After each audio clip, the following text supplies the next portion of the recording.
Hello and welcome to the end of week 1 video. As you know, we've been looking at logic models this week, exploring the theory of change, results framework, and starting our work developing a logical framework. We'll continue that in the next module. There have been a couple of questions in the discussion threads that I thought I'd address in this end of week module. One is, why are we looking at logic models when we're talking about MEAL? Well, there are 3 reasons. 1, the vertical logic and horizontal logic of the project define what the project is going to do and how it's going to do it. These are the key questions that go into monitoring and evaluation. You don't really know how to measure how you're doing if you don't know what you're doing and how to do it. Second, the assumptions in the theory of change and the logical framework are critical to project success. They have to be in place for the project to succeed. And it was important to introduce those so that we know to monitor them and even evaluate them as we go forward with our MEAL system. Finally, in the next module, we're going to look at the last 2 columns, of the logical framework, which are indicators and measurement methods.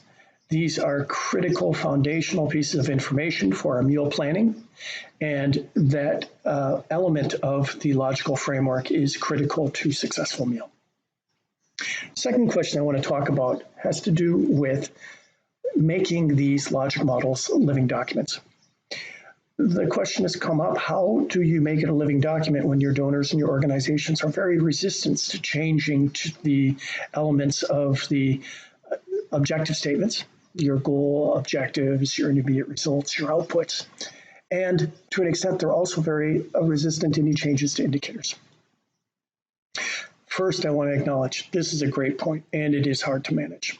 However, what is important to note here is that the logic of your logic models is critical to project success. You can implement the best project implementation ever and have a great plan and have it monitored and evaluated to perfection. However, if the if-then logic of your project is wrong, your project will not succeed. And so part of MEAL is continually revisiting, is the if-then logic correct? And if it's not, are there ways that we can update the project to address the flaws or to address the new risks, the changing context, or the new learning that we're accumulating through MEAL?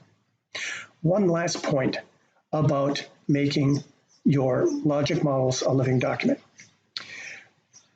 If you find, as you monitor your logic models, that rather than doing good, you are doing harm, it is time to intervene immediately. This could be changing the logic of your project or terminating your project completely. However, remember, our prime mandate is to do no harm. And if we find things are not leading to positive impact, but instead are leading to negative impact, that is a moment where we should intervene to revisit our logic models. So once again, I want to thank you for your participation. Continue to contribute to the discussion threads. They are critical to good learning. Look forward to joining you in week 2 of the course, and enjoy the learning. Thank you.